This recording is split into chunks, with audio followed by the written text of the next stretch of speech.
বাংলা কবিতায় তার অবদান ভুলবার নয়। জন্মেছিলেন ৩০-এর দশকে পুরনো ঢাকার মাহুতটুলিতে। তারপর আমৃত্যু বাস ছিল এই নগরীতেই। তার কবিতায় তাই ঘুরে ফিরে এসেছে নাগরিক জীবন, তার ক্ষয় ও যন্ত্রণা। বাংলাদেশের প্রতিটি আন্দোলন সংগ্রামে দীপ্ত ছিল তার লেখনী। বর্ণমালা আমার দক্ষিণী বর্ণমালা, আসাদের শার্ট, স্বাধীনতা তুমির মতো কবিতায় উঠে এসেছে বাংলার জাগরণের সেই পংক্তিমালা।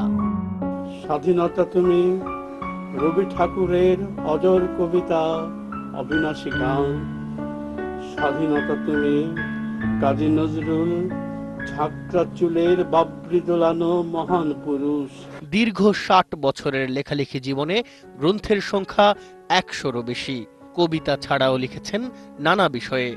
গল্প উপন্যাসের পাশাপাশি ভাষান্তর করেছেন বিশ্বের উল্লেখযোগ্য কবিদের কবিতা। লিখেছেন শিশু কিশোরদের জন্য।